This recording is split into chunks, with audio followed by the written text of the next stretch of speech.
segera mulai kegiatan temu media pada pagi hari ini. Burung merpati terbang tinggi, hinggap di dahan pohon jati. Selamat pagi, Bapak Ibu yang saya hormati. Temu media segera kita mulai. Assalamualaikum warahmatullahi wabarakatuh. Selamat pagi, salam sehat sejahtera buat kita semua. Saya Aji yang akan memandu temu media pada hari ini. Bapak Ibu narasumber dan rekan-rekan jurnalis yang saya hormati dan saya banggakan. Data WHO menyebutkan terdapat sekitar 17 juta kematian di seluruh dunia akibat jantung. Di Indonesia sendiri tercatat sekitar lebih dari 600.000 orang meninggal setiap tahunnya akibat penyakit kardiovaskular. Dan hal ini menunjukkan bahwa penyakit jantung itu menjadi penyakit tidak menular yang perlu mendapatkan atensi khusus ya, dan menjadi ancaman global dan nasional. Nah, tingginya prevalensi penyakit kardiovaskular di Indonesia disebabkan oleh perubahan gaya hidup, terutama ya, karena seperti merokok, kemudian pola makan yang tidak seimbang, dan juga kurangnya aktivitas fisik.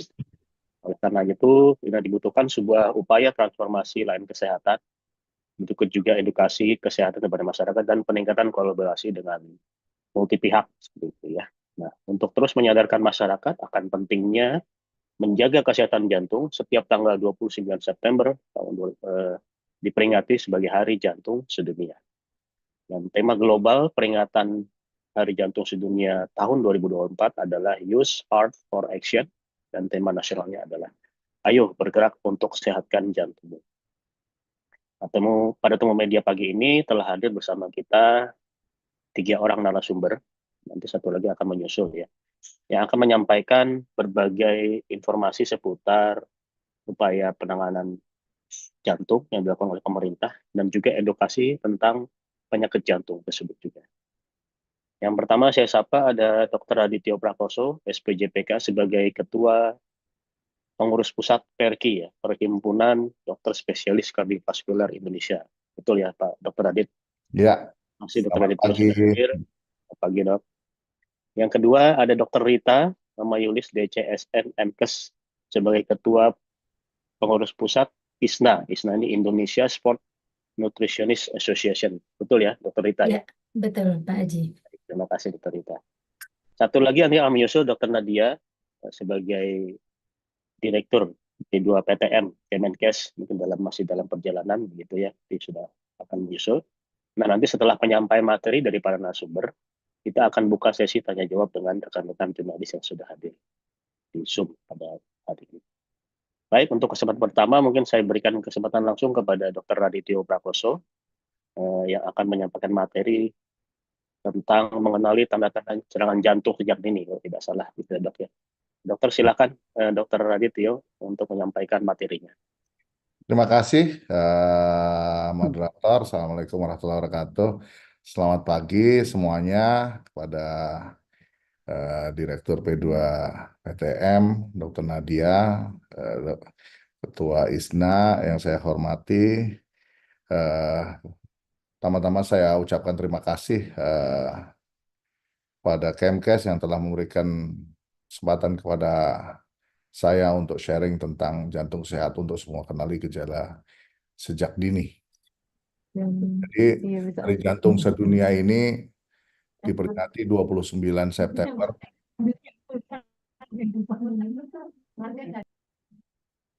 yang diinisiasi pertama tahun 1099 oleh Anthony Bayes de Luna, Ketua World Heart Federation, dengan kampanye dunia terbesar yang secara global oleh 90 negara. Merupakan momentum bagi masyarakat untuk meningkatkan awareness terhadap kesehatan kardiovaskular, penyakit jantung, dampak pencegahan, dan lain-lainnya. Jadi World Heart Day ini banyak temanya, tadi sudah disebutkan tema untuk tahun ini dikerjakan oleh seluruh dunia dalam rangka awareness tentang penyakit jantung. Kita ketahui bersama sejak 3 dekade ini penyakit jantung menjadi juara, baik berkontribusi terhadap mortality dan morbidity di seluruh dunia dan termasuk di Indonesia. Jadi awareness penyakit jantung ini harus ditingkatkan karena menurut American Heart Association, jika setiap orang melakukan tindakan pencegahan penyakit jantung, angka serangan jantung atau infark miokard dapat berkurang lebih dari 60%, angka stroke akan berkurang lebih dari 30%, dan angka harapan hidup akan meningkat ya. Nah, strategi pencegahannya satu, kalau ada risiko myocardial infarction, yaitu diberikan aspirin ya. Aspirin dengan dosis 80 mg. Kemudian LDL ya, LDL ini kolesterol yang low density lipoprotein ya. Ini kalau dengan risiko tinggi maka semakin rendah apa kadarnya. Kemudian tensi. Nah, ini tensi kemarin dari European Society of Cardiology minta lebih rendah lagi ya. Kenapa kok tensi ini diminta rendah? Ternyata memang kalau tensinya lebih tinggi, risiko untuk terkena serangan jantung dan kardiovaskular serious event itu lebih banyak. Kemudian kalau sakit gula, A1C adalah gliko HB itu kurang dari 7%. Gula darah puasa kurang dari 110 mg per desiliter. Berhenti merokok, menghindari menjadi perokok pasif juga, dan turunkan BMI kurang dari 30 kg per meter square. First thing first, pahami penyakit jantung. Jadi apa sih penyakit jantung itu? Penyakit jantung merupakan penyakit di mana kondisi adanya gangguan pada jantung. Maaf Gangguan. dok, Adityo, ini materinya sepertinya belum berjalan dok. Oh, belum ya? Masih di slide judul dari tadi. Oh Saya ya, ya, sudah ini. sudah ini play. Nah, sebentar Belum ya. di slideshow sepertinya dok. Sebentar. Saya ulangi lagi. Ya, mungkin dari situ dok. Terima kasih Ya, dok. ya. Maaf.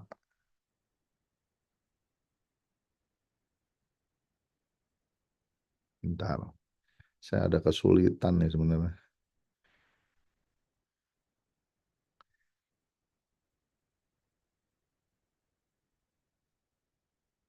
Bentar ya Pak ya. Ini sudah? Ya, sudah dok. Ini udah tergeser? Bisa, sudah terjadi. Nah, udah Berjalan. kelihatan ya? Oh, Sudah terlihat dok. jadi tadi Sudah yang tinggal. saya jelaskan tadi ya ini ya. Jadi, Saya pikir tadi masih penghantar tuh dok. Silakan dilanjut dok. mohon maaf. Iya, nggak apa-apa dok. Ya, oke. Ya, jadi first things first ya. Apa itu penyakit jantung? Merupakan kondisi adanya gangguan pada jantung. Dapat berupa apa? Gangguan pada pembuluh darah, contohnya penyakit jantung koroner, aneurisma, gangguan ritme jantung, aritmia, gangguan pada penyakit jantung bawaan, biasanya mengenai pada anak-anak, penyakit jantung katup, kelainan pada otot jantung, kardiomyopati, gagal jantung, perikarditis, dan tumor jantung. Dan penyakit jantung merupakan penyebab utama kematian di dunia selama 20 tahun terakhir. Kematian akibat penyakit jantung secara global mencapai 18,6 juta setiap tahunnya, dan angka kematian tersebut diperkirakan akan meningkat terus sampai tahun 2030. Dan epidemiologi penyakit jantung, di antara penyakit jantung ischemic atau ischemic heart disease mempunyai kontribusi terhadap presentasi kematian tertinggi. Ya, jadi penyakit jantung ischemic yang termasuk serangan jantung itu berkontribusi terhadap 8,9 juta kematian tahun 2019. Juga di Indonesia ini, ya bahwa penyakit jantung menduduki peringkat kedua setelah penyakit stroke. Ya, ini Riskesdas yang paling baru, diperkirakan 4,2 juta orang di Indonesia memiliki penyakit kardiovaskuler. Nah, ini kalau dibandingkan dengan Riskesdas yang sebelumnya, bahwa penyakit jantung di Indonesia berdasarkan diagnosis dokter meningkat dari 0,5% menjadi 1,5%. Dan di sini juga kalau dilihat dari jumlah kasus dan biaya katastrofik pada program JKN tahun 2021, maka penyakit jantung menduduki peringkat nomor 1.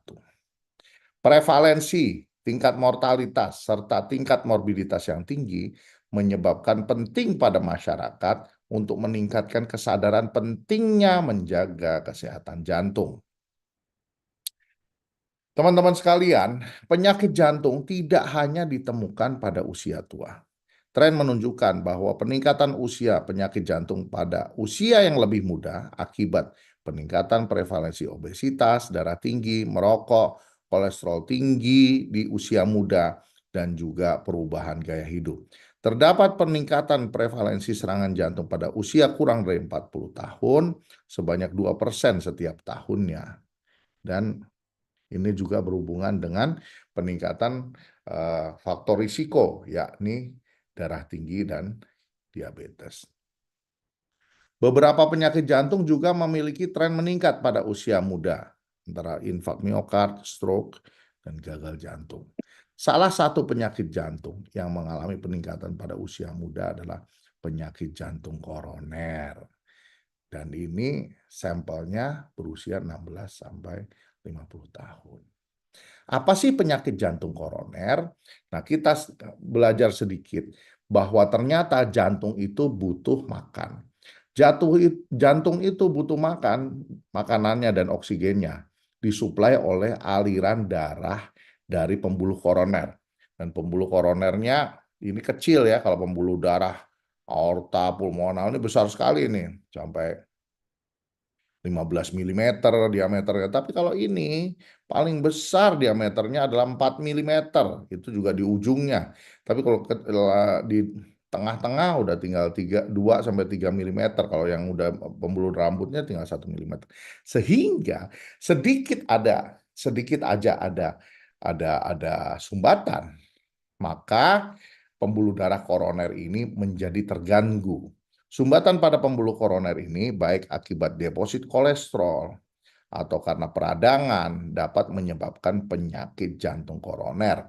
Kalau dia penyempitannya sampai hampir sempurna, maka akan terjadi gangguan dalam aliran, bisa mengakibatkan kematian pada otot-otot jantung yang diperdarahinya.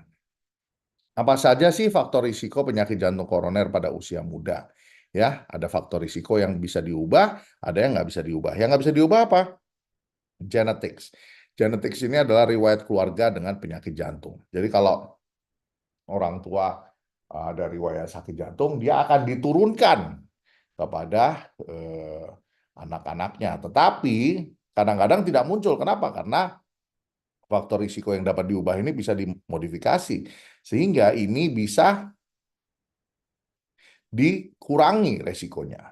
Usia, jenis kelamin, dan etnis ras. Beberapa etnik, beberapa kelompok individu mempunyai kecenderungan untuk memiliki kadar kolesterol yang lebih tinggi dibandingkan yang lain. Nah, oleh karena itu, kadang-kadang kolesterolnya, makannya udah bagus, aktivitasnya udah bagus, tapi kok kadar kolesterol masih tinggi? Karena itu ada masalah genetik. Nah, teman-teman sekalian, faktor risiko yang dapat diubah antara lain merokok, tekanan darah tinggi, gaya hidup yang menyebabkan kolesterolnya tinggi, obesity, diabetes, kebiasaan makan berlemak, dan konsumsi alkohol berlebih. Gaya hidup sedentar menjadi penyebab paling umum dari penyakit jantung koroner di usia muda di seluruh dunia. Nah, ini bisa kita bayangkan bahwa kira-kira 1 dari 6 anak muda ternyata lebih memilih memakan fast food 2 kali sehari.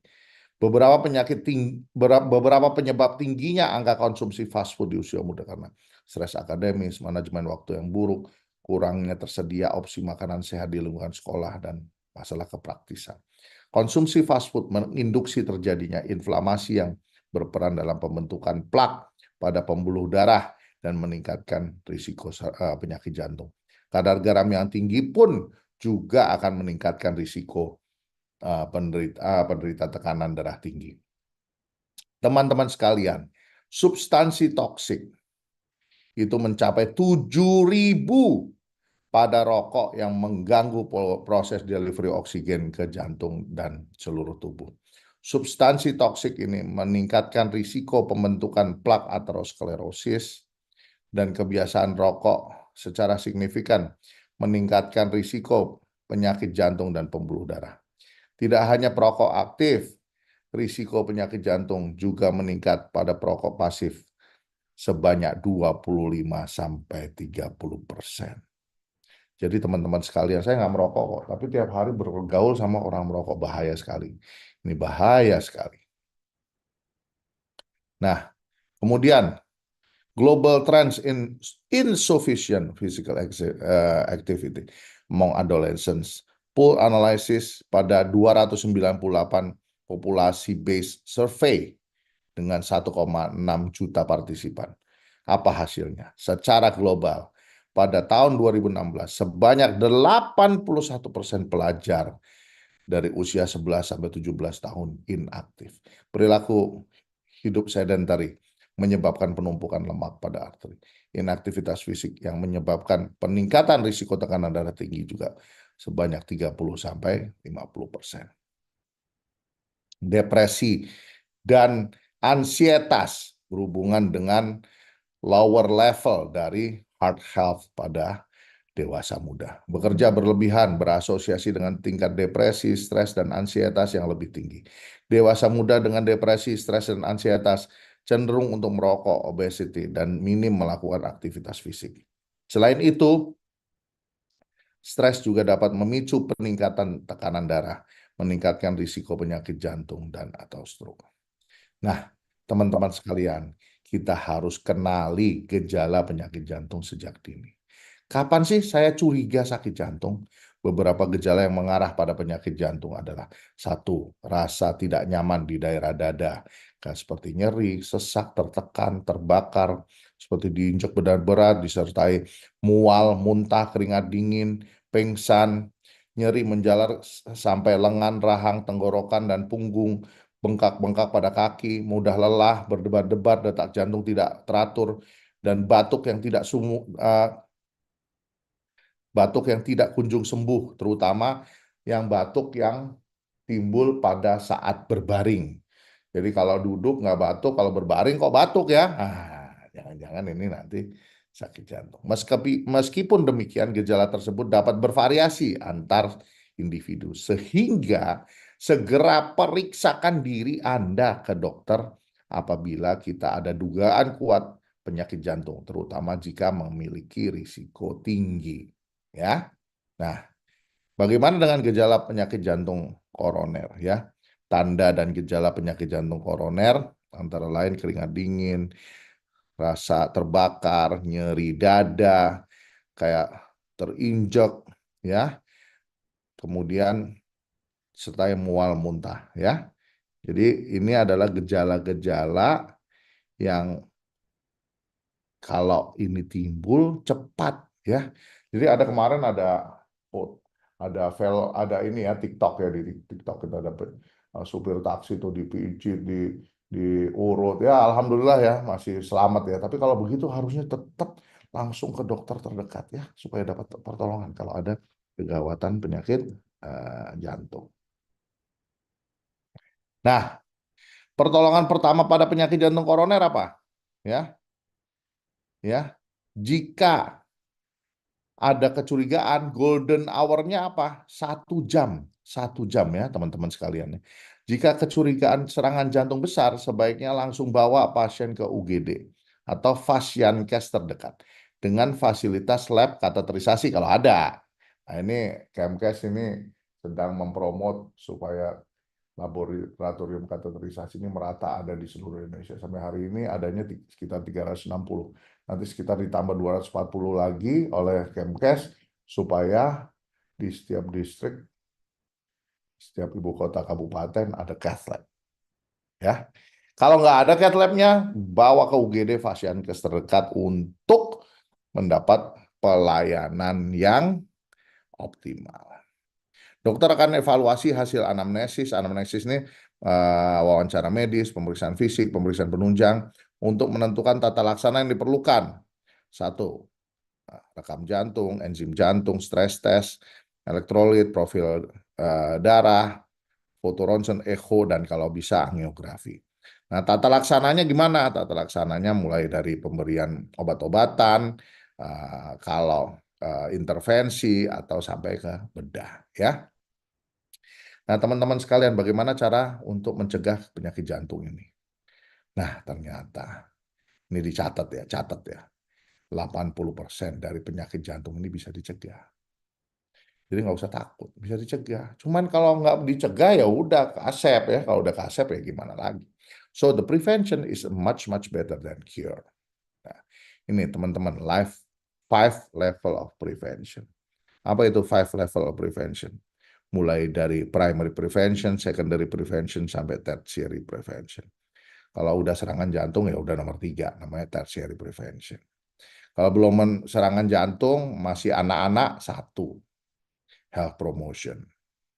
Health promotion itu gimana? Kasih tahu, serangan jantung itu bahaya, harus dihindari. Specific protection, jangan makan banyak-banyak. Sedentary lifestyle dihilangkan. Ya, kalau udah secondary prevention udah besar ya, nah udah ini kita lakukan medical check up, namanya early diagnosis and prompt treatment.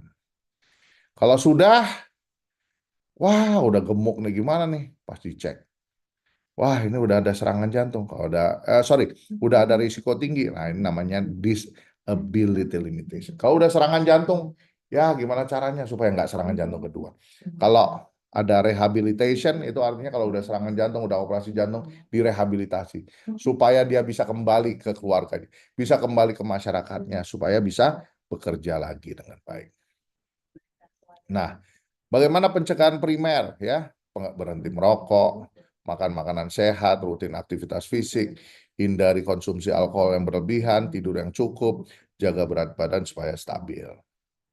Kemudian ini juga nih ya, bagaimana cara berhenti merokok. Nah, ini ada melalui Quit Line ya. Nah, ini teman-teman bisa nanti masuk ya, bagaimana bikin promosi supaya ini tips-tips ini bisa berjalan.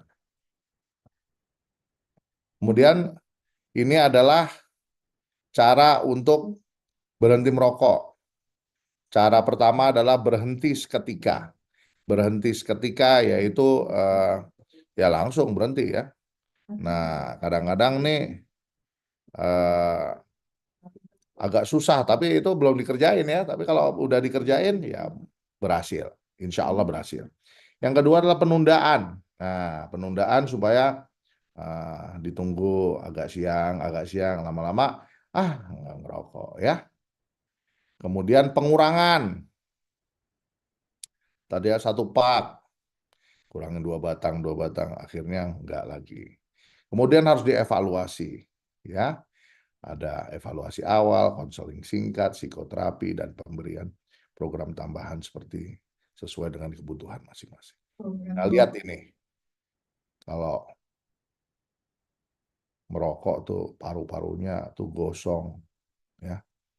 Kan kalau kita operasi, ya orang merokok tuh, wah paru-parunya tuh kayak gini nih, rusang gini. Nah, quit smoke and breathe ya. Oke. Nah, apakah rokok bisa diganti ke vape? Ternyata vape tetap tidak aman.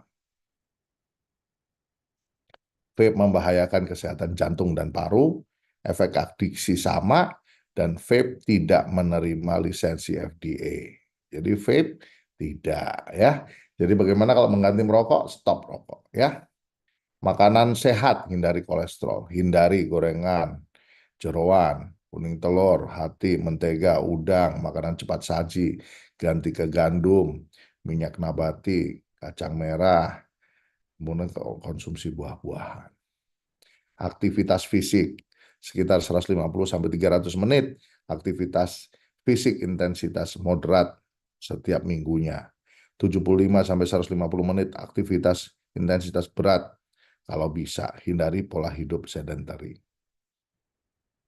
Kemudian susah dok begitu, ya udah 30 menit aja nih tiap hari menjaga kesehatan agar terhindar dari penyakit, meningkatkan kekuatan otot, sampai meningkatkan kualitas dan kehidupan sehari-hari. Nah, sekunder, deteksi dini dan tata laksana awal segera. Kita ada medical check up. Nah, kalau ada medical check up, ada bintang-bintangnya, nggak usah diapa-apain. Jangan, kita konsul ke dokternya, ya. Evaluasi tekanan darah secara berkala, evaluasi kolesterol berkala, kemudian berat badan evaluasi, dan evaluasi gula darah. Membatasi disability, ya. Kendalikan penyakit jantung koroner dengan patuh, periksa kesehatan periksa kesehatan secara rutin dan mengikuti anjuran dokter, atasi penyakit dengan pengobatan yang tepat dan teratur, tetap diet dengan gizi seimbang, upayakan aktivitas fisik dengan aman, hindari asap rokok, alkohol, dan zat karsinogenik lainnya. Kemudian pencegahan tersier, yaitu rehabilitasi. Jadi mulai dari program-program dalam perawatan, kemudian outpatient, community based, dan mandiri, ya. Dan ini KMK sudah merangkum nih berbagai strategi prevensi dalam cerdik, ya. Oke, dan ini bisa kita lihat di sini semua. Dan strategi pendorongan percepatan peningkatan pelayanan kardiovaskular. Nah, ini untuk mencegah dan menurunkan angka prevalensi mortality ataupun morbidity penyakit jantung dibutuhkan kerjasama semua pihak. Ya, teamwork. Jadi sekarang udah nggak ada waktunya saya nih, organisasi saya yang paling maju. Tidak. We have to work together, masuk bersinergi dengan stakeholders dan transformasi kesehatan Kemkes.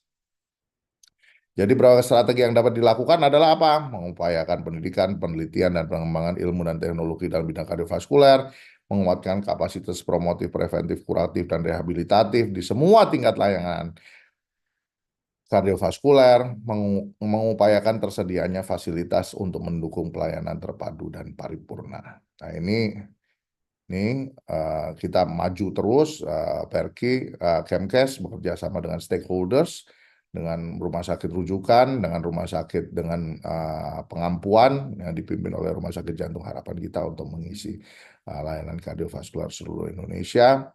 Jadi ini moga-moga bisa tercapai, dan pemerataan layanan rujukan melalui optimalisasi jejaring untuk 4 penyakit katastrofik, di sini termasuk pelayanan penyakit jantung.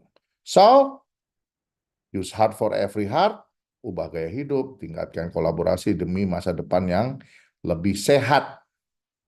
Terima kasih. Assalamualaikum warahmatullahi wabarakatuh. Waalaikumsalam warahmatullahi wabarakatuh. Terima kasih Dr. Adityo. Tadi beliau sampaikan cukup banyak materi tentang bagaimana faktor-faktor risiko yang menyebabkan jantung, gitu ya dok ya. Dan ada data-data yang memang cukup memprihatinkan, ya. Melihat bahwa remaja kita cukup mahal, ya. Dan tadi juga sampaikan bagaimana di akhir paparan tentang pencegahannya dengan 5 levels prevention, mulai dari promosi kesehatannya, treatment sampai rehabilitasi, dan juga bagaimana strategi penanganannya ini memang harus sinergis begitu ya, Dr. Radityo. Terima kasih Dr. Radityo. Kita lanjut ke pembicara selanjutnya nanti sebelum terakhir ditutup oleh Dr. Nadia, sudah hadir Dr. Nadia. Berikutnya ada Dr. Rita dari ISNA yang melaporkan tentang pengaturan asupan gula garam lemak ya untuk mencegah dan menangani penyakit jantung dan pembuluh darah. Dr. Rita dipersilakan. Baik, baik, terima kasih Bapak Aji. Selamat pagi Ibu Bapak semua. Assalamualaikum warahmatullahi wabarakatuh. Baik, yang saya hormati Ibu Nadia, Direktur P2 PTM, lalu kemudian pembicara 1, Dr. Raditya, ya, yang tadi sudah menyampaikan materi pertama pembuka yang membuat kita makin harus peduli ya, makin harus peduli, dan kemudian juga untuk rekan-rekan media yang sudah hadir. Saya melanjutkan apa yang tadi sudah dipaparkan oleh Dr. Raditya. Kita sama-sama mendengarkan bahwa terdapat faktor risiko, berbagai faktor risiko terhadap kejadian penyakit jantung ya, Dan memang faktor risiko yang banyak itu tidak bisa bekerja sendiri-sendiri, tetapi mereka bersama-sama kemudian membuat peningkatan risiko terjadinya kejadian penyakit jantung.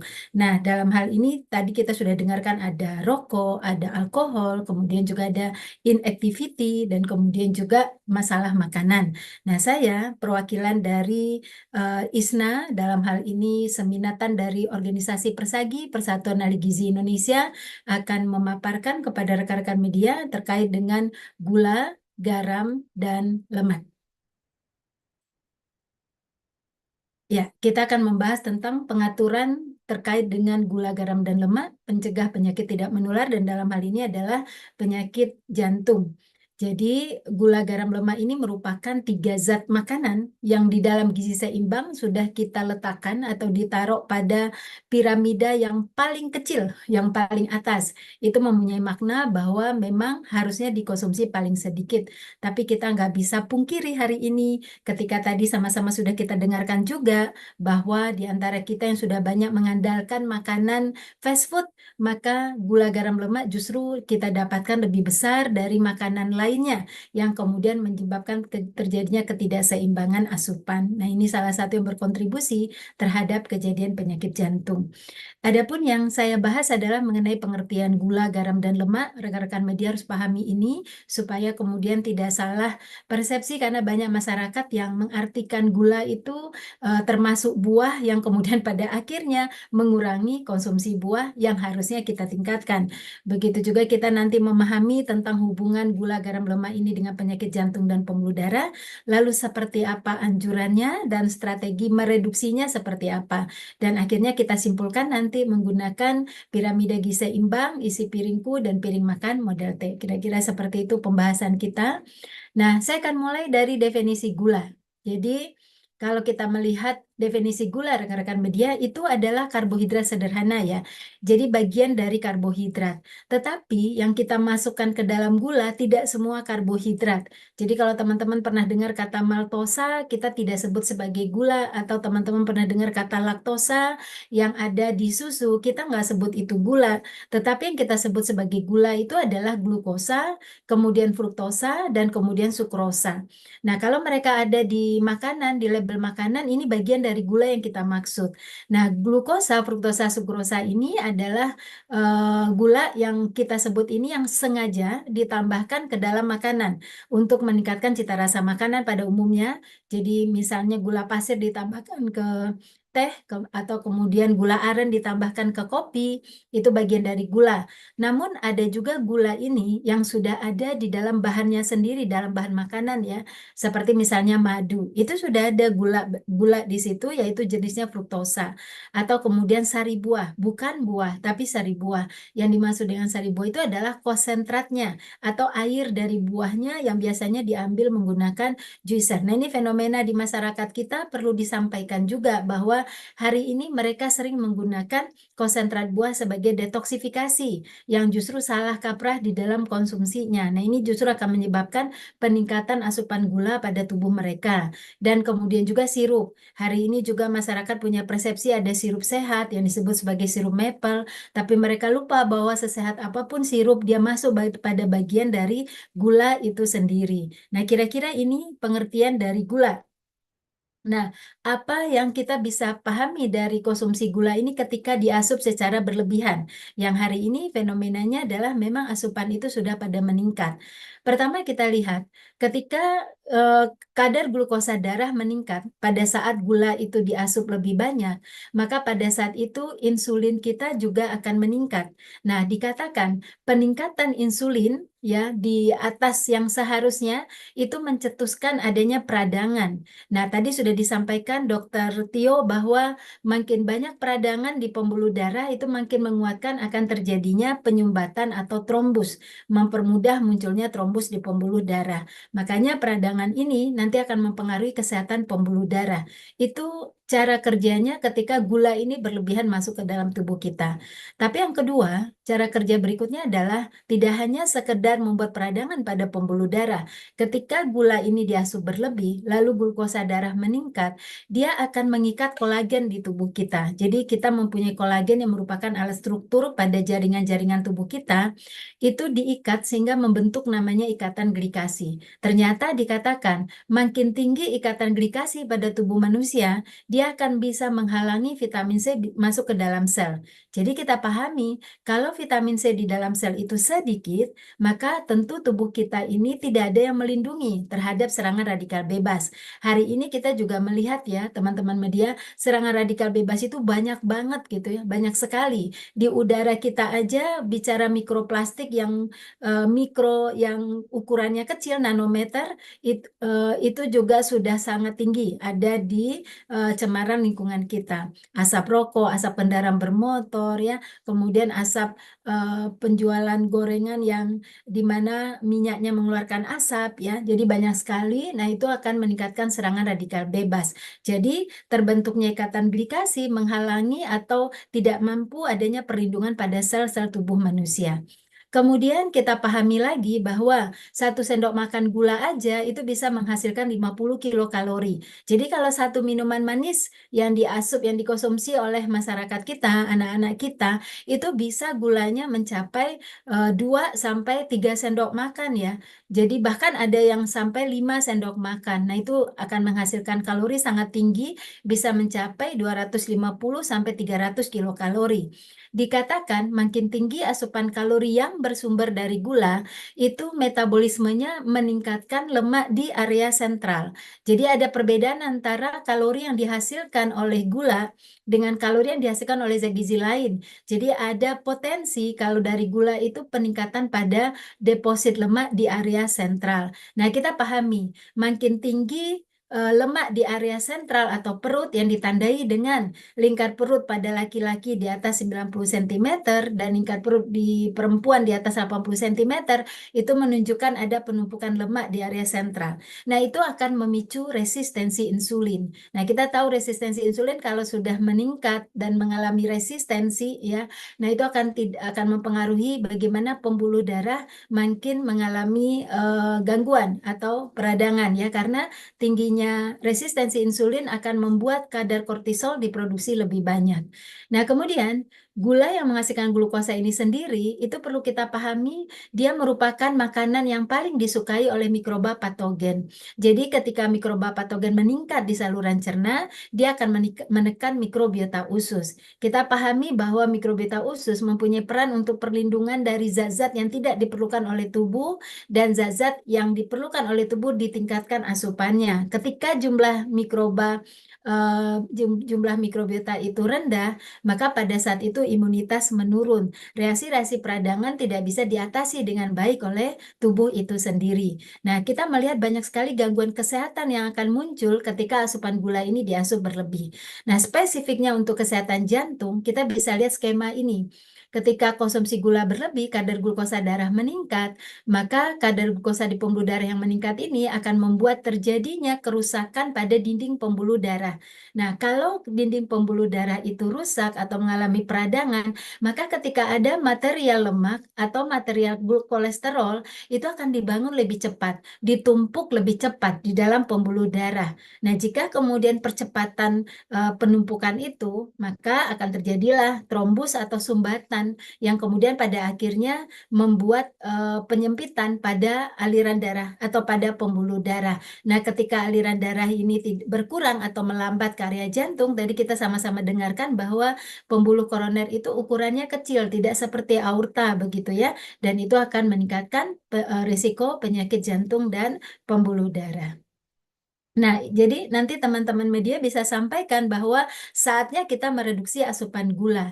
Sebenarnya dalam anjuran gizi seimbang, gula itu sudah masuk dalam porsi yang kecil ya. Kalau kita lihat bandingannya dengan konsumsi anjuran buah dan sayur, itu gula itu hanya ditakar 2 sendok makan. Tidak konsumsi pun tidak apa-apa, tetapi dibolehkan untuk penambah cita rasa itu mencapai 2 sendok makan. Kalah sebenarnya dengan jumlah buah dan sayur. Tapi kita nggak bisa tutup mata fakta faktanya sebaliknya ya, bahwa sayur makin sedikit diasup dikonsumsi oleh masyarakat kita, buah makin sedikit, bahkan buah itu bisa muncul hanya mingguan begitu, sedangkan gula makin meningkat. Ini yang kemudian membuat terjadinya ketidakseimbangan yang secara bersama-sama faktor ketidakseimbangan itu meningkatkan resiko penyakit jantung. Nah, ini adalah tips yang bisa disampaikan ke masyarakat bagaimana mereka bisa mereduksi mulai hari ini, mulai secepatnya begitu ya. Cara reduksinya adalah mereka harus dilatih, harus terbiasa ketika menggunakan gula tidak bebas, tetapi mengambillah secukupnya ya. Dan kemudian ketika memesan makanan minuman di masyarakat kita, selalu katakan dengan kata less sugar. Begitu juga ketika membeli makanan kemasan yang ada label makanannya, kita pilih juga yang less sugar dari banyak produk yang berada pada kesetaraan produk yang akan kita pilih. Tapi kita pilihlah yang paling rendah gulanya. Kemudian padu padan makanan itu harusnya sudah mulai terbiasakan. Jadi ketika makanannya manis, ya minumannya mestinya tidak manis, kan begitu. Nah, sebaliknya ketika minuman manis, maka pasangannya adalah dengan makanan yang tidak manis dan tidak berlemak, begitu. Dan kalau makanan itu memang harus diterima yang manis, terbiasalah untuk mencoba melatih mengkonsumsi dalam porsi kecil.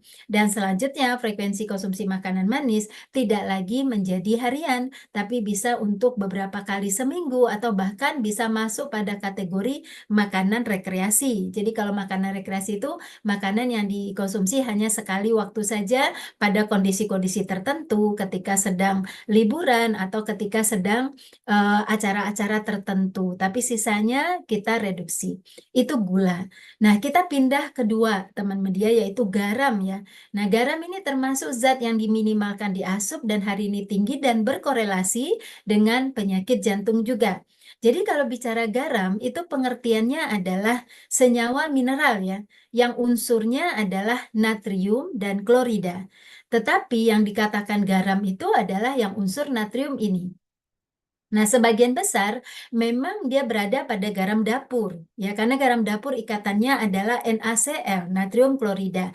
Tapi tidak hanya garam dapur, kita sering konsumsi makanan kalengan atau kemasan, mereka sering atau roti atau mie atau bumbu-bumbu penyedap atau kemudian saus sambal, saus tomat, mereka sering lihatkan di ingredient itu katanya kandungannya adalah ada natrium. Jadi nggak pakai garam, nggak pakai sebutan garam, nggak pakai sebutan klorida, tapi natrium. Nah, itulah yang kita sebut sebagai garam dalam definisi ini. Nah, natrium ini ada yang memang sengaja kita tambahkan ke makanan untuk penambah rasa ya. Jadi kalau makanan rumahan kita tambahkan untuk supaya ada rasa pada makanan kita. Tapi pada produk-produk tertentu tidak hanya sebagai penambah rasa, mereka gunakan sebagai pengawet. Jadi kadang rasa iya, pengawet iya, sehingga angkanya sangat meningkat gitu ya. Namun teman-teman perlu pahami, secara alami dia juga ada pada makanan. Pada daging-daging itu tinggi, terutama daging merah ya, seperti daging kambing atau daging sapi, itu lebih tinggi kandungan natriumnya. Dan kemudian pada sayur relatif lebih rendah begitu. Tapi kalau pada makanan 24 jam kita makan itu hanya mendapatkan 400 mg natrium saja. Tadi tidak sampai kepada 2000 begitu. Jadi 2000 itu lebih kepada garam yang telah ditambahkan kepada tambahan cita rasa makanan atau untuk pengolahan makanan. Nah, kalau kita kaitkan bagaimana garam bisa berhubungan dengan peningkatan resiko penyakit jantung, kita bisa lihat ini. Jadi ketika natrium itu masuk ke tubuh kita berlebih, terakumulasi, dan pada kondisi tertentu, dia bisa menahan cairan di ekstraseluler. Jadi, dan ini sering terjadi, teman-teman. Jadi kalau kita mengukur pakai alat BCA, Body Composition Analysis, itu kita temukan orang-orang gemuk ataupun orang kurus terkadang itu ada retensi cairan pada tubuhnya begitu ya. Jadi berat badan dia disumbangkan juga oleh retensi cairan. Nah, itu kenapa? Bukan karena dia banyak minum, bukan. Kalau kita banyak minum di tubuh kita tuh sudah diatur sedemikian rupa. Kalau nggak dibutuhkan dia dikeluarkan. Tapi ketika dia tertahan dalam jumlah yang tidak normal, nah itu disebabkan adalah karena natrium yang berlebih ya. Natrium itu sifatnya menahan air di ekstraseluler. Nah, ketika cairan itu tinggi, disitulah terjadi peningkatan tekanan darah. Tadi Dr. Tio sudah sampaikan, tekanan darah tinggi merupakan faktor risiko untuk terjadinya penyakit jantung. Nah, tidak hanya itu, ketika natrium ini berlebih, itu pembuluh darah bisa mengalami inflamasi atau peradangan, stres oksidatif. Nah, sering-seringlah pembuluh darah mengalami stres oksidatif, terjadi kerusakan fungsi sel endotelial. Nah, kalau sel endotelial mengalami kerusakan, akan memicu terjadinya penyakit jantung. Nah, sekarang bagaimana rekomendasinya supaya tercegah dari penyakit jantung? Nah, WHO dan kemudian Kemenkes sudah mengatakan menyuarakan cukup 2000 mg natrium saja per hari. Nah, kalau kita lihat dari makanan itu sudah menyumbangkan 400 ya. Nah, berarti dari garam itu atau dari natrium yang ditambahkan itu sekitar 1.600. Bagaimana mendapatkan 1.600 ini? Nah, inilah strategi yang mesti kita lakukan. Kita harus batasi makanan-makanan yang memang mengandung natrium dalam jumlah yang tinggi. Nah, beberapa makanan yang kandungan natriumnya tinggi kita temukan pada mie instan. Bahkan bervariasi, memang ada yang 800, tapi bahkan ada yang sampai 3.000 per satu sajinya. Kebayang nggak sih? Kalau kita anjuran 2.000, satu mie instan aja sudah 3.000, belum lagi makanan lain yang juga mengandung natrium. Nah, itu sudah jelas pada hari itu kita mendapatkan asupan natrium yang sangat tinggi. Pada makanan kaleng biasanya dibunyikan berapa natrium di sana. Ada yang mengatakan 300, ada yang kemudian mengandung 400, 600, kita bisa baca. Dan kemudian juga pada semua daging olahan, sosis, kornet, bacon, ham, itu semuanya garamnya sangat tinggi karena mereka pakai tidak hanya untuk rasa, tapi juga untuk pengawet. Fast food, tadi juga Dr. Tio udah sampaikan, ini juga sangat tinggi garamnya. Kita temukan juga pada aneka saus, sambal, ya, ikan asin, telur asin, dan sejenisnya. Oleh karena itu, makanan-makanan ini kita kurangi frekuensinya. Nggak konsumsi juga nggak apa-apa, tapi nggak semudah itu untuk tidak dikonsumsi sama sekali, maka kita kurangi frekuensinya. Kalaupun konsumsi, kita kurangi porsinya. Dan yang terpenting, jangan konsumsi natrium itu hanya dengan natrium lagi. Contohnya nih, banyak di antara kita punya pola makan, konsumsi mie instan untuk waktu yang punya waktu yang pendek misalnya ya, jadi praktis mie instan. Tapi pasangannya nggak tepat ya, pasangannya pakai daging olahan, garam tinggi juga. Pasangannya nanti pakai saus sambal, saus tomat, garam tinggi juga. Jadi nggak cocok pasangannya, natrium ketemu natrium ketemu natrium, tinggi sekali begitu ya. Seharusnya campurannya itu justru dengan makanan tinggi kalium. Nah, ini menarik rekan-rekan media ya. Dikatakan kita itu dianjurkan dalam konsumsi angka kecukupan gizi yang dianjurkan itu untuk kalium 4.700. Jadi udah cocok banget ketika garam masuk 2.000, kemudian kalium masuk 4.700 mg, maka terjadi keseimbangan yang baik terhadap natrium itu di dalam tubuh kita, keseimbangan mineral tersebut. Dan itu akan membuat kesehatan yang sangat baik tentunya. Nah, kalium itu ada pada sayuran, tinggi pada sayuran, pada buah tertentu, dan pada umbi-umbian juga. Nah, hari ini pun PR kita makanan pokok hanya dari nasi putih ya kan, jarang umbi-umbian. Padahal nasi putih nggak ada kalium, tapi di umbi-umbian ada. Nah, kalaulah konsumsi mie instan tapi ditingkatkan jumlah sayurnya lebih banyak, dan lebih banyak lagi, maka kita akan dapatkan kalium juga lebih tinggi pada saat itu. Natriumnya tinggi, kaliumnya tinggi, terjadi proses diuretik pengeluaran natrium. Jadi nggak akan semuanya masuk ke dalam darah kita, atau nggak semuanya akan berada nanti di pembuluh darah. Nah, kita lanjut yang ketiga, rekan-rekan media. Lemak ya, GGL, gula, garam, lemak. Mudah sekali mengingatnya, 3 zat utama yang harus kita minimalkan untuk kesehatan jantung. Ya, nah lemak itu senyawa trigliserida yang terdapat dalam pangan. Lemak zat gizi dibutuhkan oleh tubuh manusia. Tapi persoalannya hari ini bukan tentang kebutuhan lagi, tapi tentang telah berlebih-lebihan pada jenis lemak tertentu, begitu ya. Nah, kalau kita lihat tampilan dari lemak itu ada 2 jenis. Ada bentuknya padat, ada bentuknya cair. Nah, kalau yang bentuknya padat itu seperti kulit ayam, kulit bebek, margarin, mentega, lemak daging ya.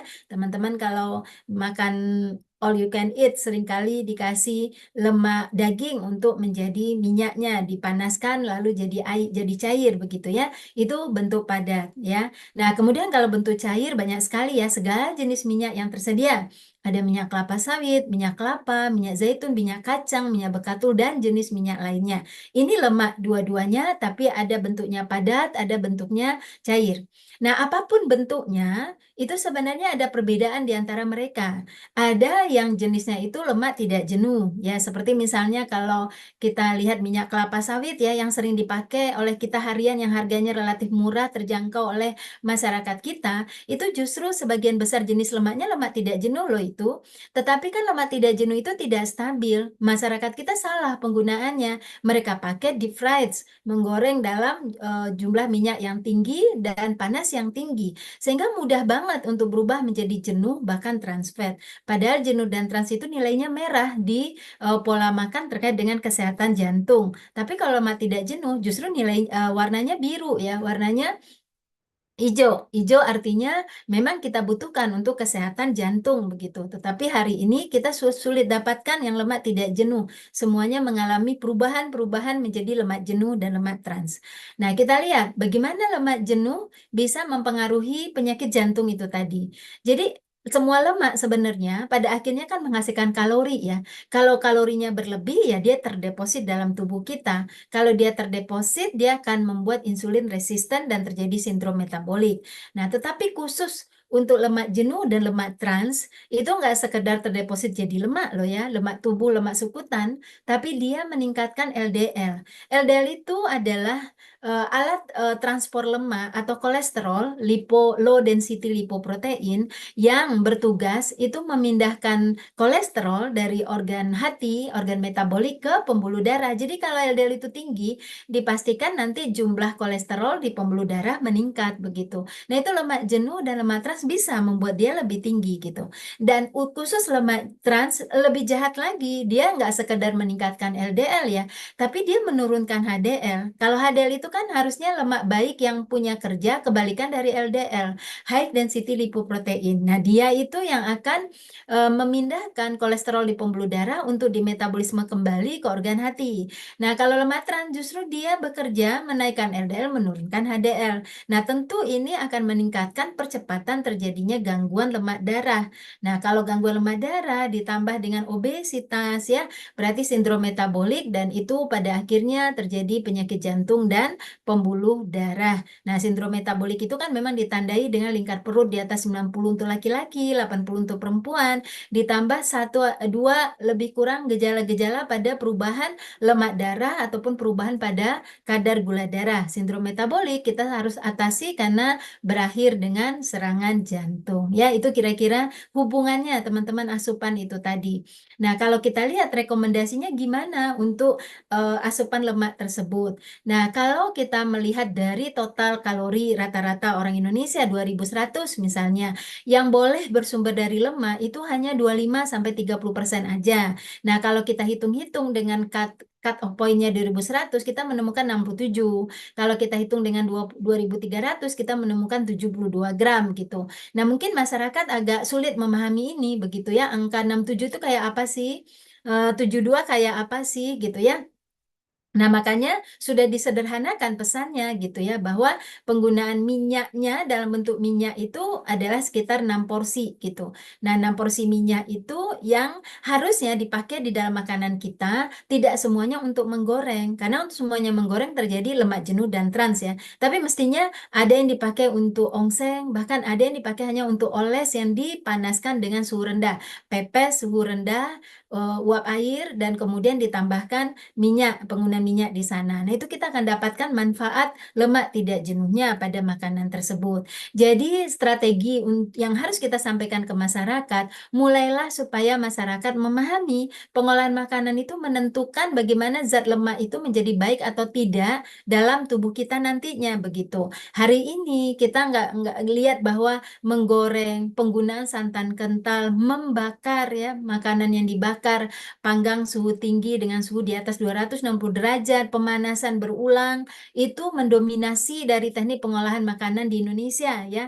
Jadi itu kita pahami proses seperti itu akan menghilangkan zat gizi lebih banyak, lemak totalnya tinggi, lemak jenuhnya tinggi, bahkan ada lemak transnya ya terbentuk, dan bahkan ada zat-zat kimia yang bersifat karsinogenik seperti heterosiklik acid, akrilamida itu juga terbentuk.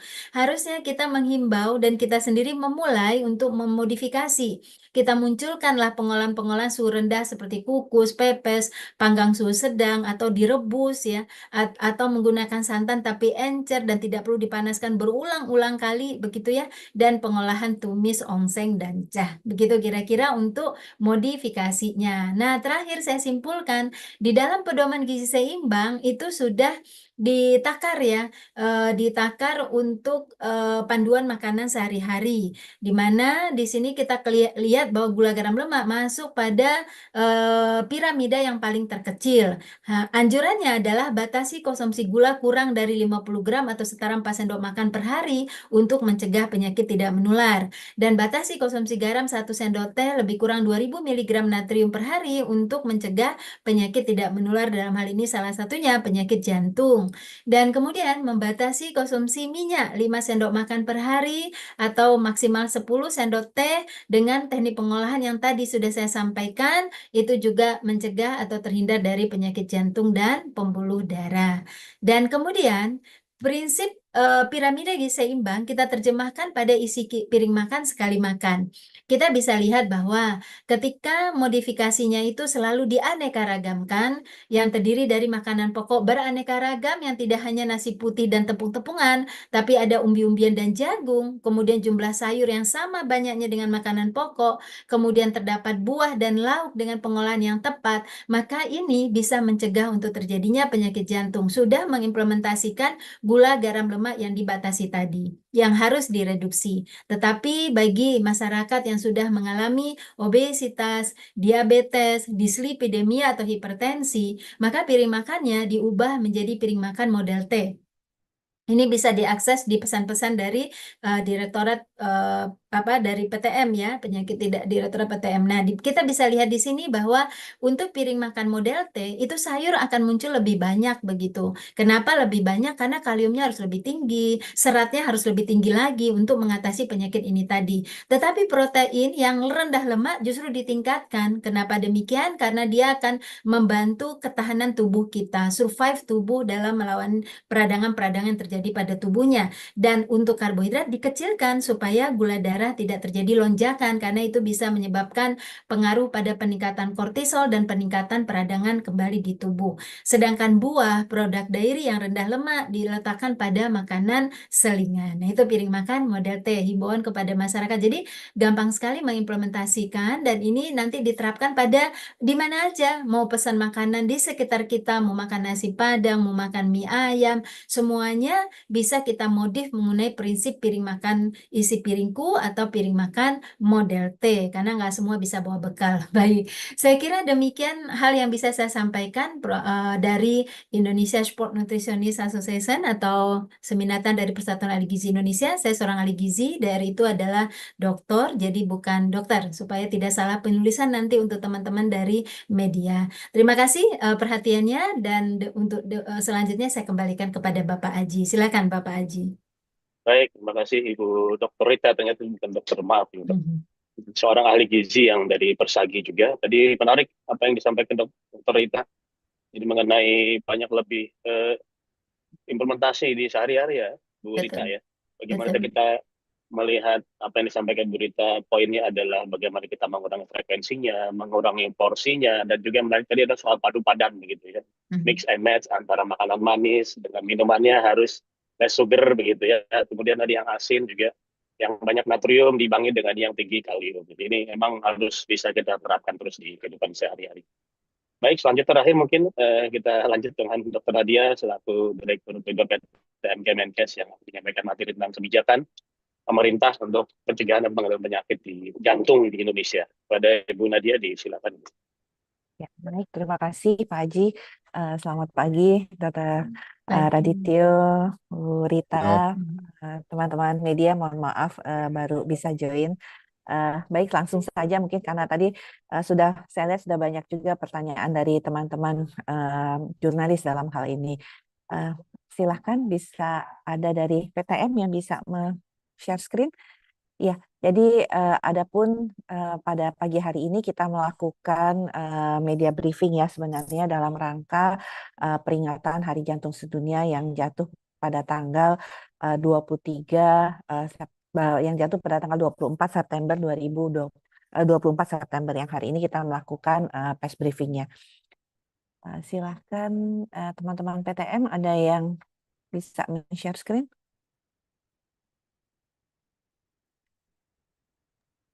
Izin Bu, sebentar Bu.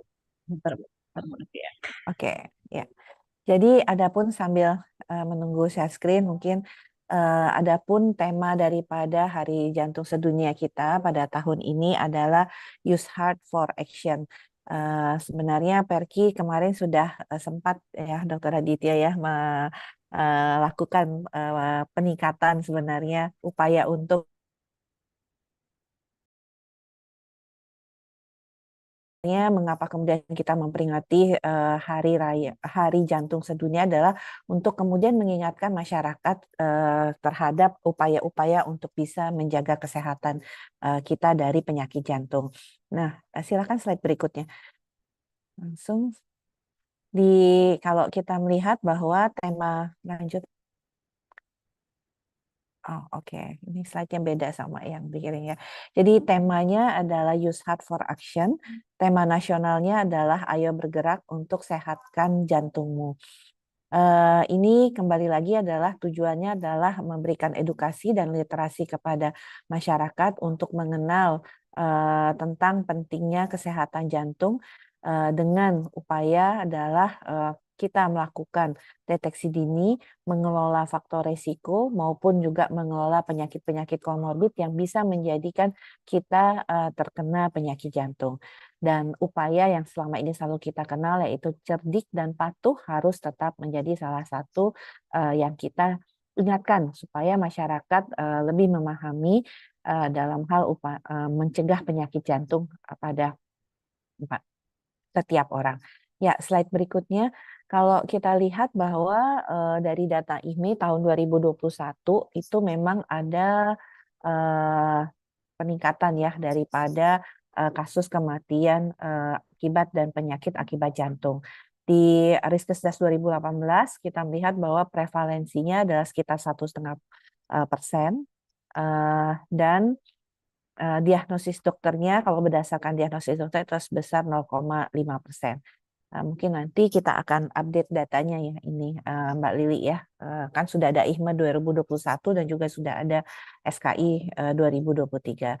Nah, kalau kita melihat bahwa apa yang terjadi saat ini rasanya bisa ditanyakan juga kepada Dr. Aditya ya, bahwa penyakit jantung ini mulai banyak pada usia-usia yang muda ya dok ya, yang kita tahu sebenarnya resikonya jauh lebih rendah. Nah ini kita ketahui bahwa mengapa kemudian terjadi pergeseran usia pada orang-orang yang menderita penyakit jantung ini dikarenakan adalah tadi yang dijelaskan juga oleh Dr. Rita bahwa adanya perubahan gaya hidup ya, yang tentunya pasti gaya hidup yang tidak sehat, kurangnya aktivitas merokok, risiko seperti merokok, bahkan tadi disampaikan juga Dr. Adityo tidak ada bedanya merokok dengan rokok konvensional ataupun dengan vape, itu tetap sama meningkatkan risiko untuk penyakit jantung.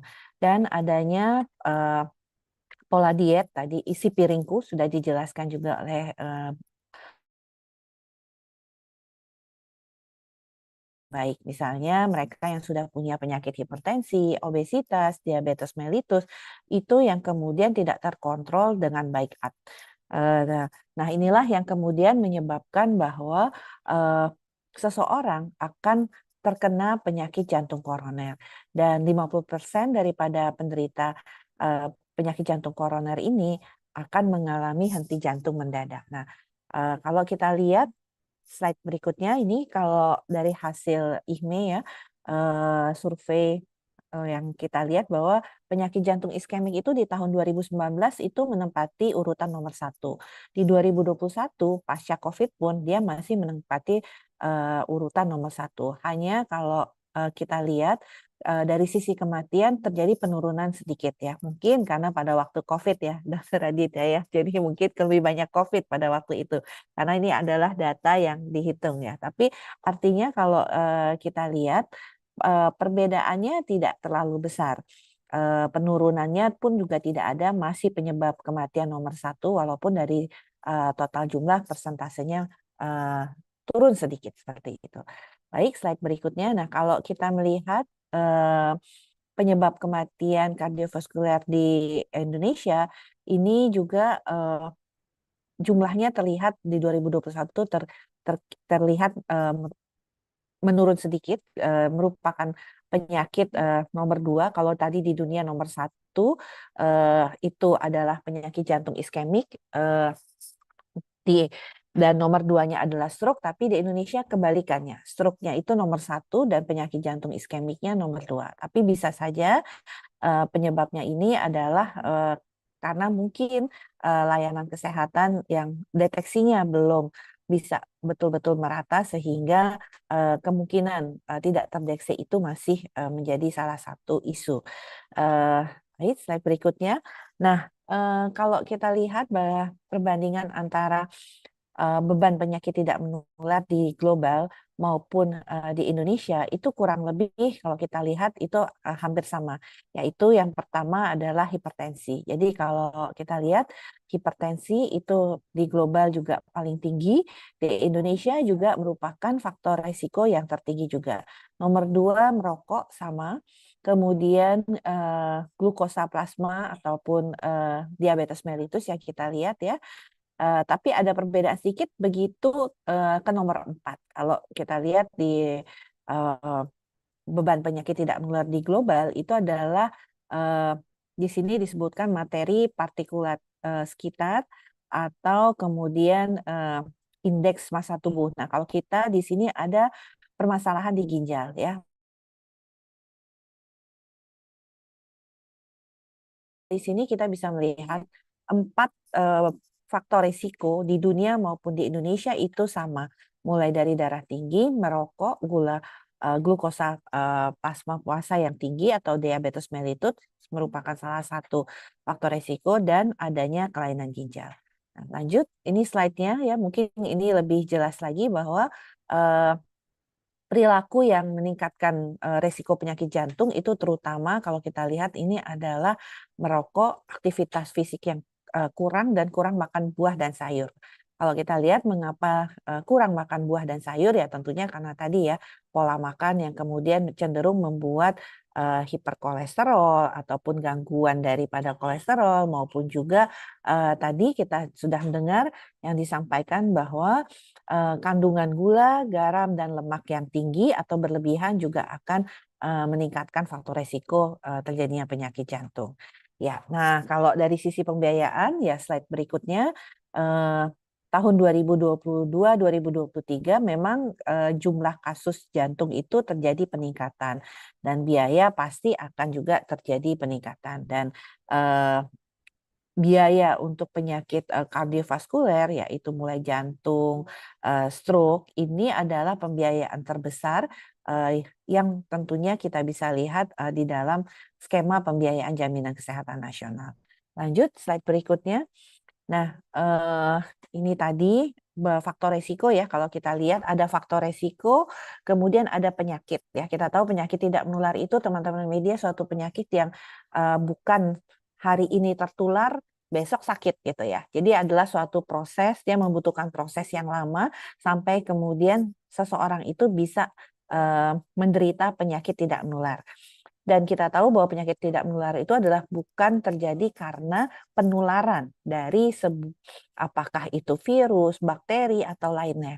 Tapi lebih pada 3 hal yang tadi sudah disebutkan. Faktor genetik, kemudian faktor lingkungan, dan faktor perilaku.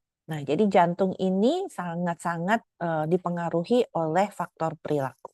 Nah, kita bagaimana mengontrolnya di awal? Faktor perilaku itu tadi sudah disampaikan, misalnya pastikan konsumsi gula, garam, lemaknya sesuai dengan kadar atau standar, tidak berlebihkan. Jadi adanya diet yang sehat ya, dengan isi piringku. Tadi harus ada konsumsi juga proporsi antara karbohidrat, protein, dan sayur dan buahan. Kemudian faktor resiko lainnya merokok, kurang aktivitas fisik, dan kalau di daerah-daerah tertentu potensi untuk konsumsi alkohol juga harus dikurangi. Jadi kita bisa lihat bagaimana kemudian kalau kemudian faktor resiko ini kita kendalikan, kita tidak menjadi tahap berikutnya itu kita tahu kalau kita konsumsi gula, garam, lemak tinggi, aktivitas fisik kurang, merokok terjadi, maka kita bisa terkena penyakit-penyakit yang kita sebut sebagai seperti penyakit hipertensi, diabetes mellitus, obesitas, ataupun gangguan daripada kolesterol. Nah, penyakit-penyakit yang ini kemudian bisa berdampak terhadap penyakit lainnya ya. Jadi kalau kita tidak mengendalikan tekanan darah kita, tidak mengendalikan gula darah kita, itu pasti kemudian akan berdampak pada penyakit-penyakit lainnya, termasuk tadi adalah resiko penyakit ginjal. Jadi dua tahap ini teman-teman media menjadi penting bagaimana kita membangun edukasi dan literasi dari masyarakat. Benteng pertama, kelola faktor resiko. Tapi kalau sudah terlanjur nih faktor resikonya sudah kelewatan gitu ya, sehingga kemudian muncul penyakit tadi ya yang sudah terpaksa kita derita ya, seperti hipertensi, diabetes ataupun lainnya. Nah, di tahap itu pun kita masih bisa melakukan upaya pencegahan supaya tidak berdampak penyakit tidak menular menjadi lebih berat. Yaitu dengan mengendalikan penyakit-penyakit tadi. Jadi dua tahap itu. Jadi kita bisa bayangkan kalau seseorang yang kemudian terkena tadi ya penyakit jantung secara mendadak ya atau henti jantung mendadak, bisa saja karena dua benteng yang harusnya bisa dijaga dengan baik supaya orang tidak pada tahap berikutnya itu sudah terlewati. Nah, oleh karena itu kita menjadi penting kita berharap pada peringatan Hari Jantung Sedunia ini kita bisa mengingatkan kembali kepada masyarakat kita bahwa sebenarnya jalan untuk kita sakit penyakit atau menderita penyakit tidak menular itu cukup panjang. Tapi seringkali kita lengah, tidak waspada sehingga upaya-upaya benteng-bentengnya tersebut terlewati. Nah, lanjut. Ini juga salah satu yang menjadi isu kita bahwa masih banyak penderita penyakit tidak menular ini yang tidak terdeteksi. Dan karena dia biasanya tidak tahu dan biasanya tidak ada gejala, ya kan? Kalau kita misalnya konsumsi gula kita berlebihan, kita kadang-kadang tidak melihat apakah hari ini saya konsumsi gulanya sekian gram, apakah ini sudah melebihi atau tidak, atau kebiasaan kita minum manis, karena kita tahu minum manis tadi adiksi ya Bu Rina ya, karena semakin suka manis besoknya kadarnya akan terus menjadi manis gitu, dan kita rasanya ingin selalu minum minuman yang manis, dan itu seperti siklus yang kemudian akhirnya menyebabkan kadar gula darah atau keinginan kita untuk mengkonsumsi gula itu semakin tinggi. Nah, jadi dari isu yang pertama bahwa mengapa sih banyak sekali penderita PTM screening dan deteksi secara dini. Kita tahu bahwa misalnya tadi 3 hal ya yang mempengaruhi penyakit tidak menular, faktor genetik, faktor lingkungan, dan faktor perilaku. Kita tahu orang tua kita pernah hipertensi. Ya Mbok ya tensi tiap bulan begitu ya untuk kemudian mengetahui faktor resiko tersebut ya. Nah, isu berikutnya setelah kita tahu kita misalnya hipertensi. Biasanya masyarakat kita itu ya kalau hipertensi ya kalau tensinya lagi naik aja minum obatnya. Nah, itu padahal suatu sebenarnya bukan hal yang baik karena sebenarnya kita sudah di tahap kedua tadi dari penyakit tidak menular. Kita masih ada resiko masuk ke lebih yang berat atau di tahap ketiga. Di tahap kedua harusnya kita melakukan upaya-upaya untuk bisa mengendalikannya. Salah satunya adalah dengan berobat secara teratur. Nah, lanjut berikutnya Bapak-Ibu sekalian. Nah, jadi kalau kita lihat bahwa ini saya rasa kita merupakan bagian ya daripada target global dalam hal PTM ini sudah disebutkan bahwa 25% kematian akibat PTM termasuk penyakit jantung, selain kanker, diabetes, dan penyakit paru kronik, kemudian penurunan konsumsi alkohol, kemudian penurunan daripada yang kurang aktivitas fisik itu 10% dan penurunan daripada tekanan darah tinggi sebanyak 25%. Dan penurunan konsumsi tembakau 30%, kemudian tidak terjadi peningkatan obesitas atau diabetes, penurunan asupan garam 30%, dan pengobatan esensial untuk PTM itu 80%, dan seterusnya. Lanjut slide berikutnya. Transformasi kesehatan kita tahu bahwa menyambungkan dari hulu dan hilir dari hulu sampai hilir penanganan dari penyakit tidak menular. Mulai kita tahu bahwa edukasi, literasi, screening, dan deteksi yang kita lakukan di level mulai dari puskesmas sampai dengan posyandu, sampai dengan program pengampuan sebagai bagian daripada transformasi layanan rujukan dalam hal KJSU. Penguatan bagaimana kemudian adanya rumah sakit utama, Pratama, Madya yang kemudian bisa melakukan kompetensi yang tadi juga disebutkan Dr.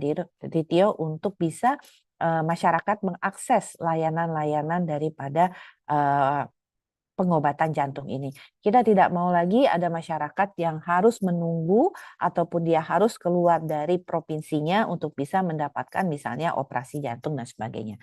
Lanjut, slide berikutnya mungkin secara cepat saja. Nah, ini prinsipnya bahwa penanggulangan penyakit jantung tidak berbeda dengan penanggulangan penyakit tidak menular lainnya. Satu, kita jelas bahwa dia tidak menular, sehingga upaya tadi 3 hal yang sangat mempengaruhi dalam penyakit tidak menular, bagaimana atau genetik itu memegang peranan yang sangat penting.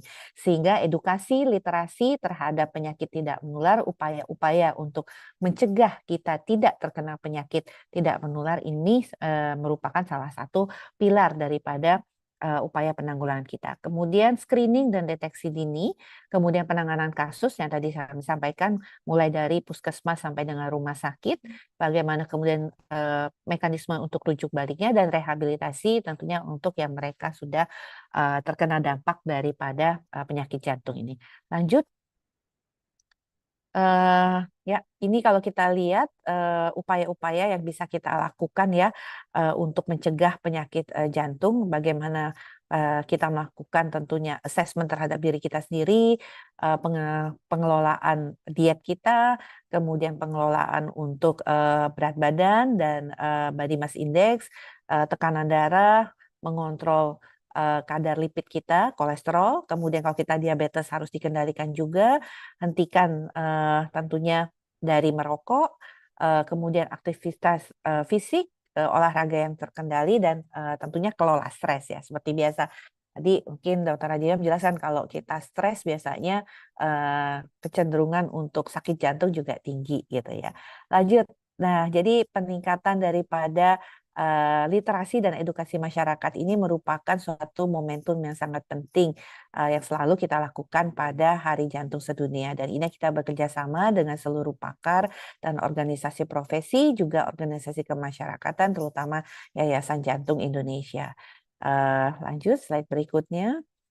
Ya, ini juga sedikit mungkin menambahkan slide berikutnya, ini bagaimana kita saat ini mendorong kebijakan screening daripada penyakit kardiovaskuler, minimal direkomendasikan untuk seluruh pasien hipertensi untuk melakukan screening minimal 6 bulan sampai dengan 1 tahun.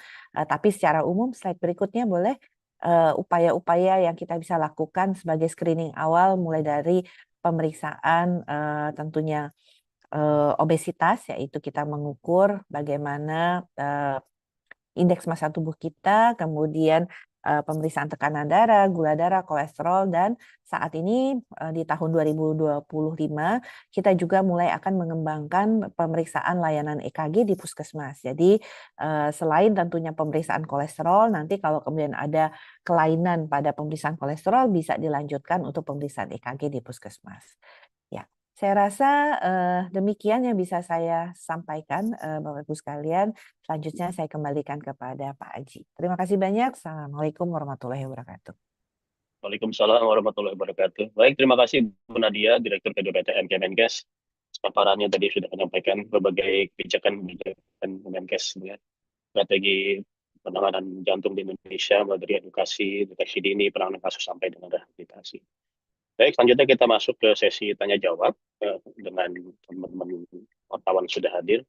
Saya berikan kesempatan untuk bertanya, klarifikasi, berikan informasi, bisa menggunakan chat atau dengan raise hand begitu ya. Tapi ini saya cek di kolom chat sudah ada beberapa pertanyaan.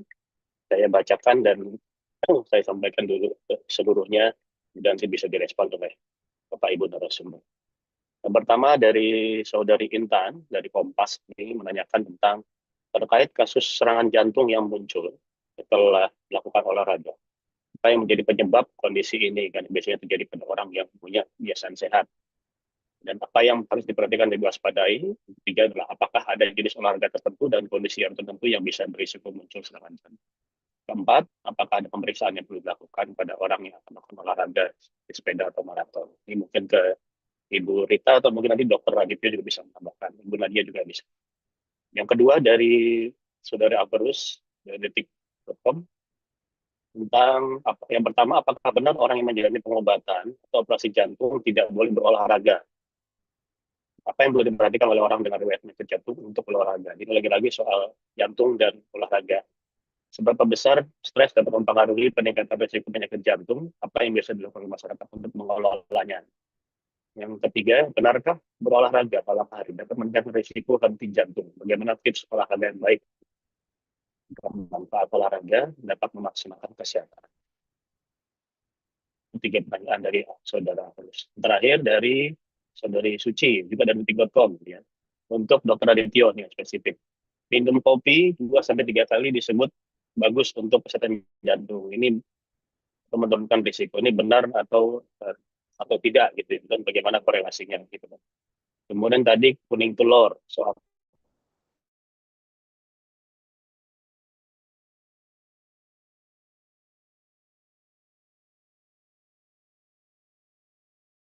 kuning telur itu meningkatkan kolesterol, maka konsumsi telur gitu ya.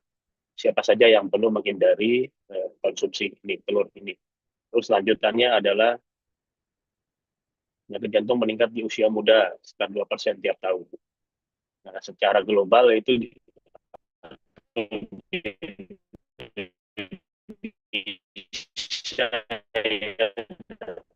tersebut dan bagaimana situasi terhadap penyakit jantung usia muda di Indonesia. Mungkin 3 dulu, nanti kalau ada mungkin Pak Burita atau Dokter Aditya duluan.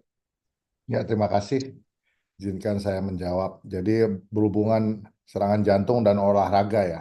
Jadi akhir-akhir ini ada pelari maraton henti jantung mendadak ya. Jadi ternyata kalau kita flashback memang ada beberapa kejadian ini memang dia ada risiko untuk penyakit jantungnya ya. Jadi ada beberapa yang mengindahkan hasil treadmill yang positif. Oleh karena itu teman-teman untuk pelari maraton atau pelaku olahraga, satu pastikan kondisinya. Jadi kalau sudah ada red alert dari dokternya, ini sebaiknya sesuai dengan saran dari dokter. Jadi sebenarnya dokter bisa merekomendasikan olahraga apa yang akan dilakukan, termasuk pada yang pasca serangan jantung dan pasca operasi jantung. Pada pasien atau pada komunitas pasca serangan jantung atau pasca operasi jantung, maka olahraga itu akan bisa diukur dengan dilakukannya uji latih jantung.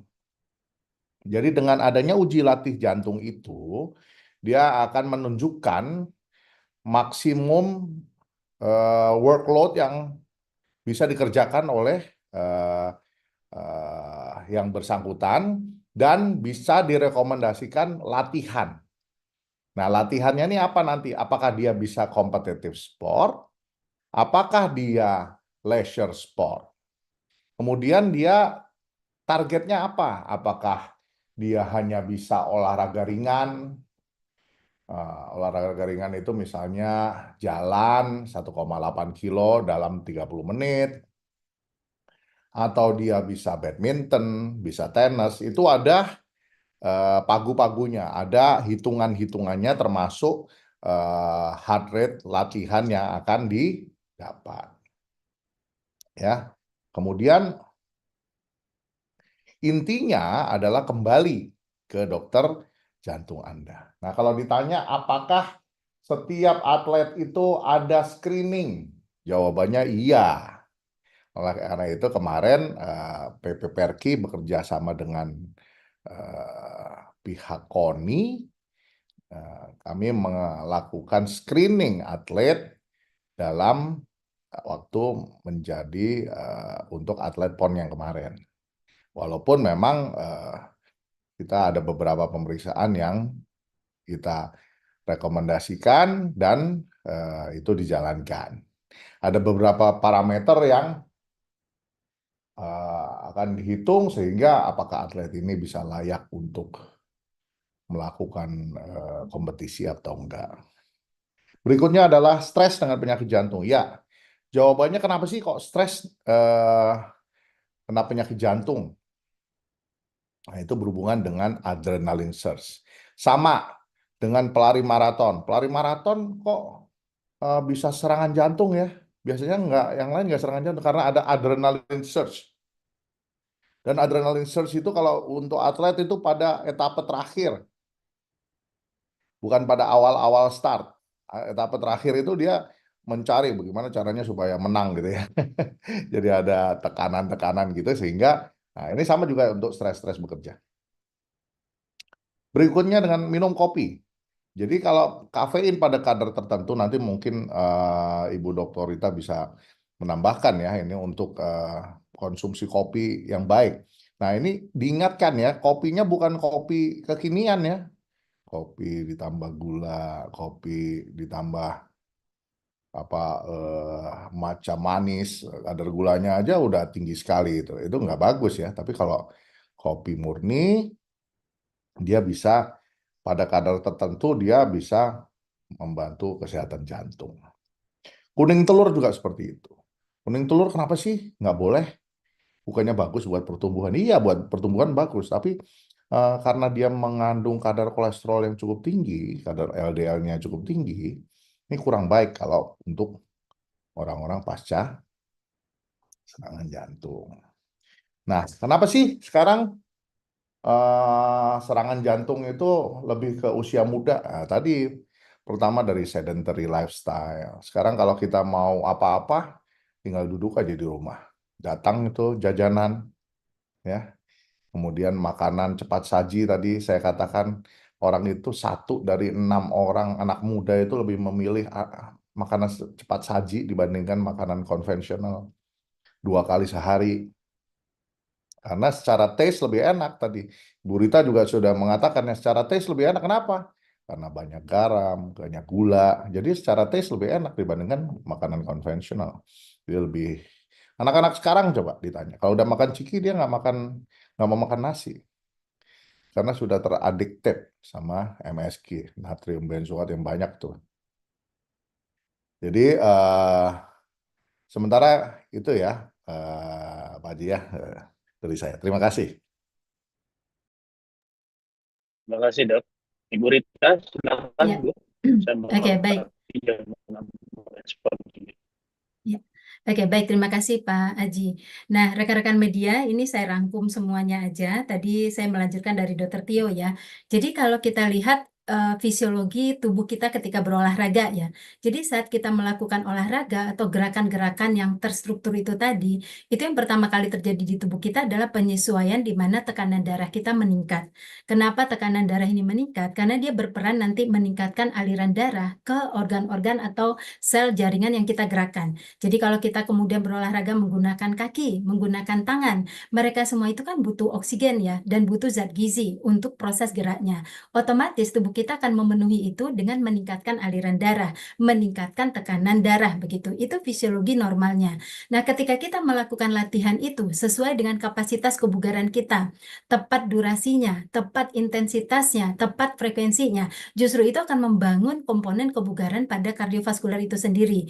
Entah itu daya tahannya ataupun kekuatan dari otot jantung itu sendiri. Makanya dikatakan olahraga bisa menguatkan otot jantung dan pembuluh darah, bisa kemudian membuat daya tahannya jadi lebih baik. Tetapi kalau dilakukan dengan kapasitas kebugaran kita. Nah, sekarang kita bayangkan kalau orang yang berlatih itu melakukan latihan tidak sesuai dengan kapasitas kebugarannya, berarti jantungnya pada saat itu akan bekerja lebih berat, mendapatkan tekanan yang lebih berat untuk mensuplai darah, mensuplai oksigen dan zat gizi ke sel-sel yang membutuhkan tadi. Kalau pada saat itu kondisi kesehatannya tidak baik, mungkin dia pernah punya riwayat tekanan darah tinggi atau di pembuluh darahnya sudah ada sumbatan begitu. Yang sumbatannya mungkin tidak besar tapi sudah terjadi adanya trombus. Nah, tentu aliran darah nggak sampai. Yang terjadi apa? Jantung akan berdetak lebih kencang lagi untuk memenuhi kebutuhan jaringan yang digerakkan tadi. Disitulah terjadinya serangan jantung begitu. Oleh karena itulah tadi Dr. Tio katakan kalau orang akan berlatih itu harus screening dulu kan, tekanan darahnya harus normal, tidak ada riwayat penyakit tertentu. Nanti akan keluar skornya, skor dia boleh berolahraga atau tidak. Nah, kalau kita lihat jenis-jenis olahraga itu kan ada 3 jenis kalau kita kelompokkan. Ada olahraga endurance. Kalau olahraga endurance relatif lebih sedikit meningkatkan resiko terjadinya serangan jantung saat berlatih. Karena kalau endurance itu kan waktu intensitasnya sedang atau rendah. Cuman waktunya yang agak lama, mungkin resikonya di waktu. Tapi kalau olahraga yang bersifatnya anaerobik atau olahraga yang bersifatnya non-endurance atau olahraga yang bersifat permainan atau olahraga yang bersifat explosive power. Nah, itu adalah olahraga yang akan sangat membebani otot jantung pada saat mereka melakukan gerakan. Nah, itu justru tidak boleh dilakukan oleh orang-orang yang tidak terlatih. Nah, sekarang kita bisa lihat ya, olahraga yang sekarang digemari masyarakat kita dan kemudian berkorelasi dengan kejadian serangan jantung, itu adalah olahraga permainan semua, futsal, kemudian olahraga permainan lain sebagainya. Nah, olahraga permainan tidak bisa dikontrol kekuatannya, intensitasnya. Ketika kita dapatkan bola, kita akan melakukan gerakan explosive power. Ketika kita tidak mendapatkan bola atau kita tidak mendapatkan serangan, kita bisa santai. Jadi nggak bisa diatur intensitasnya. Itu yang sangat berisiko jika kondisi kesehatan kita tidak bagus. Ditambah lagi dengan kondisi. Pada saat berolahraga, kita akan mengeluarkan keringat banyak. Nah, keringat banyak otomatis kalau kita tidak mampu mengatur makan, merehidrasi tubuh dengan benar, berarti posisinya kita dehidrasi. Orang-orang posisi dehidrasi kemudian melakukan latihan-latihan yang intensitasnya tidak sesuai dengan kapasitas kebugarannya, makin membebani jantungnya, makin membebani kinerja jantung tersebut. Nah, itulah sebenarnya yang terjadi selama ini pada masyarakat kita karena mereka tidak terlatih untuk mengetahui kebugarannya, kapasitasnya seberapa besar dan mereka tidak melakukannya dengan dengan konsisten olahraganya, kadang hanya seminggu 1 kali tapi langsung intensitas tinggi, langsung explosive power, tentu itu berdampak. Belum lagi screening kesehatannya belum dilakukan dengan baik. Nah, kira-kira itu rangkuman terhadap olahraga tersebut. Nah, kemudian terkait dengan makanan, tadi ada 2 makanan yang ditanyakan. Pertama adalah kopi.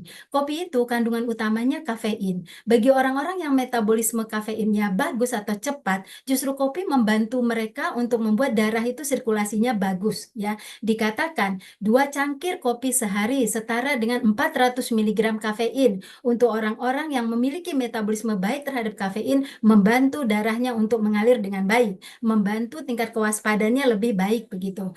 Tetapi tidak sama halnya dengan orang-orang yang memiliki metabolisme kafeinnya lambat atau rendah. Contohnya ya, orang-orang yang metabolisme lambat. Kalau minum kopi, terjadi peningkatan asam lambung. Minum kopi, nggak bisa tidur. Benar-benar jadi kesadaran penuh full gitu ya. Itu metabolismenya lambat. Justru pada orang-orang yang metabolismenya lambat, kafein tidak dianjurkan. Itu akan membawa dampak buruk pada tubuhnya. Jadi perlu kita kenali dulu metabolisme tubuh kita termasuk yang mana. Kalau baik, monggo dikonsumsi 2-3. Tetapi banyak penelitian menemukan ada hubungan konsumsi kopi dengan serangan jantung, begitu ya, dengan penyakit jantung. Ternyata hubungan ini dipertegas dengan adanya hal lain, yaitu kebiasaan orang Indonesia minum kopi adalah dengan gula yang tinggi. Ini yang menyebabkan sebenarnya bukan kopinya, tapi gula yang tinggi tadi. Karena memang orang-orang Indonesia itu kalau minum kopi tidak siap untuk menerima pahitnya kopi. Jadi kemudian ditambahkan gula yang sangat berlebih, begitu.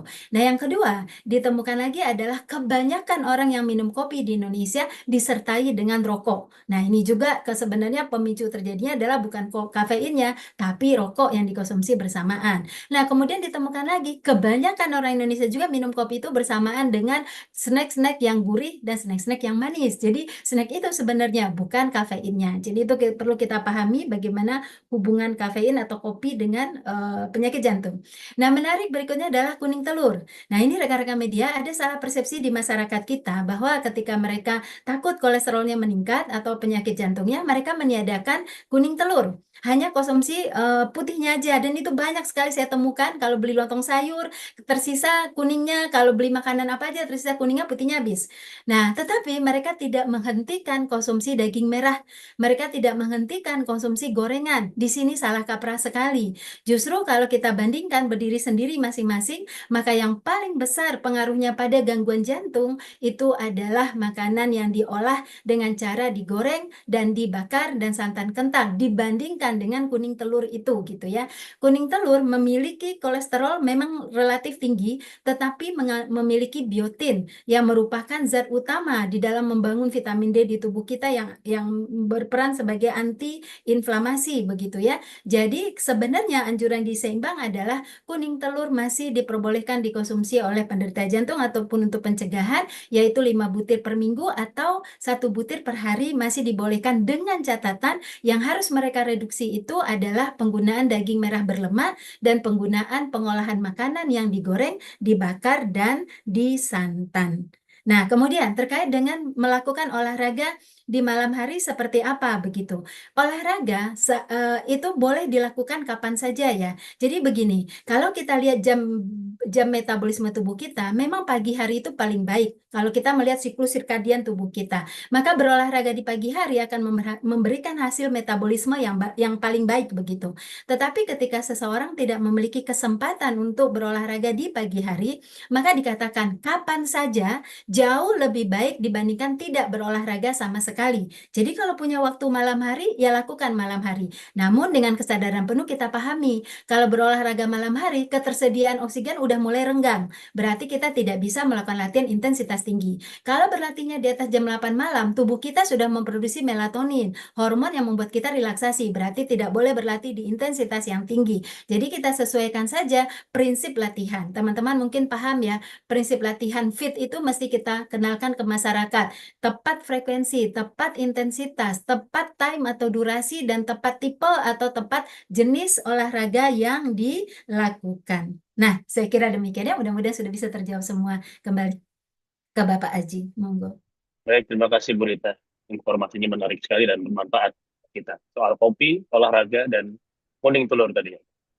Baik, Bu Nadia, barangkali mau menambahkan, Bu Nadia, untuk jawaban kepada teman-teman wartawan. Ya, saya rasa sih cukup ya, Mas Aji ya. Jadi sebenarnya yang penting screening ya. Jadi kalau screening kan kita tahu kondisi kita gitu ya. Jadi kalau kita yang beresiko pasti nanti akan konsultasi ke dokter. Makanya kemudian dokter Tio sampaikan bahwa kalau udah screening konsultasi ke dokter, nanti dokternya bisa menentukan olahraga apa yang terbaik seperti itu. Dan tadi juga sudah dijelaskan oleh Bu Rita ya bahwa bagaimana tadi apa yang terjadi kondisinya sehingga pada orang yang olahraganya baik malah kemudian terjadi serangan jantung yang mungkin karena tadi ya dok olahragawan tapi nggak pernah screening gitu ya dok, jadi nggak tahu jantungnya kayak apa gitu. Itu kan mungkin Benar. iya. Silakan Mas Aji, ini mungkin Baik, teman-teman media terima kasih Bu. kesempatan banget ya Ya, untuk ketemu betul. para narasumber. Ya, silakan. Baik, saya buka sesi kedua atau mungkin sesi terakhir juga. Dan ini saya bacakan sudah ada satu penanya di kolom chat, itu ada Saudari Anastasia dari Tempo. Ini mungkin ke Bu Nadia nih seperti Bu. Saya ingin bertanya pada Bu Nadia, sejauh ini upaya apa saja yang sudah dilakukan Kemenkes untuk meningkatkan literasi soal bahaya GGL tadi, ya, terutama di kalangan anak-anak. Silakan Bu Nadia. Iya, jadi memang yang kita lakukan saat ini masih sangat terbatas ya untuk meningkatkan khususnya edukasi dan literasi terkait GGL ini. Upaya-upaya yang kita lakukan dengan mensosialisasikan mengenai batas maksimum daripada kadar GGL ini kita lakukan. Kemarin sempat ada inisiatif dari salah satu industri ya untuk kemudian memberikan label di supermarketnya gitu ya, bahwa yang ini kalau kadar gulanya melebihi diberi warna merah tua. Kalau yang pada range yang kadar gulanya aman itu diberi warna hijau, itu sudah kita lakukan. Nah, di Undang-Undang 17 2023 dan PP 28 ini makin memperkuat lagi ya penegasan untuk bagaimana literasi tentang bahaya GGL ini semakin dikuatkan. Nah, kita saat ini sedang menyusun aturannya, ya, rancangan peraturan Menteri Kesehatan untuk implementasinya. Dan juga ada keterlibatan dari kementerian lain seperti Kemenko PMK untuk menentukan batas maksimum, dan juga ada dari Kementerian Koperasi, Perindustrian yang juga nanti akan bersama-sama dengan para industri, ya, untuk kemudian kita melakukan labeling, ya, terkait tentang kadar gula garam lemak kita. Demikian mungkin. Baik, Bu. Ini ada satu lagi, Bu, dari saudari Dini, suara.com, untuk Bu Nadia juga. Tadi bahas soal EKG, akan ada di puskesmas. Kira-kira realisasinya kapan ini, Bu? Apakah bakal seperti USG di seluruh Indonesia? Silakan, Bu. Ya, rencananya memang seluruh puskesmas akan secara bertahap kita berikan EKG, ya. Jadi bisa tadi yang kemudian sudah diketahui ada gangguan kolesterol atau dislipid, ya, kemudian bisa diteruskan secara cepat dengan pemeriksaan EKG. Tapi tentunya ini akan kita lakukan bertahap dan baru akan mulai di tahun 2025 dengan kurang lebih 1.500 puskesmas, ya. Sehingga nanti masyarakat kan kalau ada gangguan nyeri-nyeri dada, dia tidak perlu terlalu jauh untuk pergi ke rumah sakit di kabupaten, ya, untuk mendapatkan pemeriksaan EKG ini. Dan nanti kami juga akan bekerja sama dengan Dr. Tio, dengan Perki, ya, tentunya untuk melatih khususnya teman-teman di puskesmas. Jadi ini mungkin baru 2025, ya, Mbak Dini, ya. Sekian Mas Haji. Baik, baik, Bu Nadia. Terima kasih. Jadi ini bertahap diberikan 1.500 alat EKG di tahun 2025. Baik. Mungkin ada lagi teman-teman wartawan terakhir? Tambahan nih ternyata, Bu, ada dari Mbak Dini juga. Belajar dari kasus beberapa atlet dan juga olahragawan yang alami henti jantung mendadak, kira-kira di fasilitas umum akan ditambahkan alat pertolongan pertama henti jantung nggak nih, Bu Nadia, nih pemerintah gitu. Silakan, Bu. Ya, sebenarnya kalau di fasilitas umum ini harusnya tersedia, ya, alat untuk pertolongan pertama henti jantung, ya. Cuman memang kalau di mal-mal besar itu kadang-kadang ada klinik, dan pada tempat-tempat tertentu itu ada. Tapi nanti kami akan cek kembali, ya, mengenai hal ini, apakah di Fasum, terutama misalnya pasar tradisional, nah itu mungkin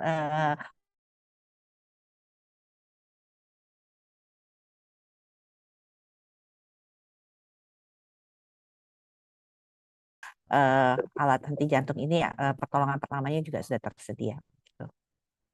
Baik, makasih Bu Nadia. Dr. Adityo mungkin ada Jadi tambahan terkait ini, ini Dok? masalah pertolongan pertama ini kami Perki bekerja keras untuk membuat edukasi pada masyarakat juga. Cuman ini masalah kita perlu bekerja sama ini mungkin Dokter Nadia, ya, untuk dengan stakeholders lain. Nah, mungkin saya kira Kemkes yang bisa menyelesaikannya karena saya punya akses ke Kemendikbud nih nggak tembus-tembus ini Dokter Nadia nih, supaya nih yang edukasi ini ke anak sekolah. Jadi supaya di 10 tahun ke depan ini udah berubah. Kalau nggak ada materi di anak sekolah nggak bisa saya kira, ya, Dokter Nadia. Saya nggak tembus ini, Dok. Tolong bisa dibantu dari Kemkes nih. Ya, baik, Dok. Sebenarnya di kurikulum Merdeka itu udah salah satu udah masuk, ya, di buku aja. Tapi nanti kita akan perkuat nih. Mungkin juga dari teman-teman media juga nanti bisa membantu juga kita mendorong ini, Dok. Baik, Dok. Ini Terima jadi kasih. PR kami, Dok. Ya, ya. Baik, terima kasih Bu Adityo, Bu Nadia. Terakhir mungkin ini sudah tidak ada lagi, ya, pertanyaan. Kita akan tutup saja, tapi sebelum ditutup mungkin saya berikan kesempatan kepada 3 narasumber untuk memberikan closing statement, mungkin 1 menit saja. Dipersilakan. Dr. Adityo mungkin dulu, nanti Ya. Ibu Rita dan Bu Nadia terakhir. Terima kasih. Jadi kembali lagi dalam momen World Heart Day ini kita tingkatkan awareness terhadap kesehatan jantung, ya. Kita nggak bisa dari stakeholders kesehatan aja. Saya, Bu Nadia, Ibu Rita ini nggak bisa ini. We have to work together. Jadi juga ada peran serta masyarakat. Dan ini tolong teman-teman media yang bisa memprovoke ini supaya kita bekerja secara sinergis untuk kesehatan jantung Indonesia yang lebih baik. Terima kasih. Silakan Bu Kak. Rita. Ya, baik, oke. Setuju ya dengan Dokter Tio bahwa kita butuh bantuan teman-teman media ya. Apalagi sekarang media sosial itu udah begitu gencarnya dan nggak berimbang ya. Nggak berimbangnya adalah makanan-makanan yang justru beresiko itu lebih mendominasi untuk dikenalkan kepada penontonnya atau kepada target remaja. Tapi makanan-makanan yang kita bilang seimbang yang sehat malah sudah hilang dari pemberitaan begitu. Jadi ya dengan melalui perpanjangan tangan ke teman-teman media ya coba dibantu kita untuk mensosialisasikan bahwa pengaturan pola makan, kebijakan bijak tidaknya memilih makanan atau membaca label itu menjadi bagian dari tugas masyarakat untuk membuat dirinya lebih sehat dan tentunya khususnya terhindar dari penyakit jantung begitu. Terima kasih. Silakan Bu Nadia. Ya, baik. Jadi teman-teman media, peringatan Hari Jantung Sedunia ini kembali kami ingatkan bahwa penyakit tidak menular itu bukan suatu proses yang pendek ya. Kalau kita ingat, kalau zaman COVID hari ini tertular, besok sakit dan dalam beberapa minggu kemudian bisa bertambah berat. Tapi kalau namanya penyakit tidak menular, itu butuh waktu proses yang cukup panjang ya.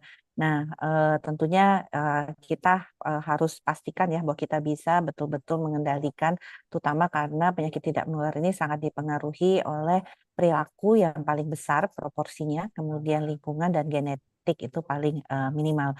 Nah, kami berharap bahwa kita akan menyayangi jantung kita supaya kita tentunya tetap dapat sehat bahkan di lanjut usia. Jangan kemudian lanjut usia kita bolak-balik ke rumah sakit kontrol sakit jantung gitu ya, Dokter Tio ya.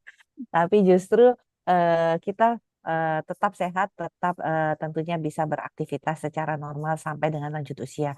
Kembali lagi kami tegaskan, satu adalah perilaku yang sehat, diet yang sehat, batasi gula, garam, dan lemak, dan terakhir lakukan screening dan deteksi dini. Baik, terima kasih Bu Nadia. Terakhir tadi memang menyampaikan bagaimana perubahan perilaku nih sangat penting ya Bu Nadia, dan juga tadi sumber yang menekankan soal kolaborasi. Dan ini upaya yang berat, yang besar, dan perlu keseimbangan informasi. Teman-teman media sangat dibutuhkan untuk ini. Baik, terima kasih kepada ketiga narasumber yang telah hadir memberikan pemaparan kepada kami semua, teman-teman media, dan juga rekan-rekan wartawan sudah hadir juga pada UGD siang hari ini. Mohon maaf jika ada hal-hal yang kurang berkenan. Akhir kata saya tutup. Wassalamualaikum warahmatullahi wabarakatuh. Selamat siang, selamat beraktivitas kembali. Salam sehat untuk kita semua. Salam Terima sehat. kasih Dr. Adityo, Terima Bu Rita, Bu kasih. Nadia, terima kasih. Terima Teman-teman kasih wartawan, Dr. terima Nadia, kasih. Dr. Rita semuanya. Sampai ketemu Ya, lagi. semuanya terima kasih. Ya. Terima kasih. Ya. Boleh.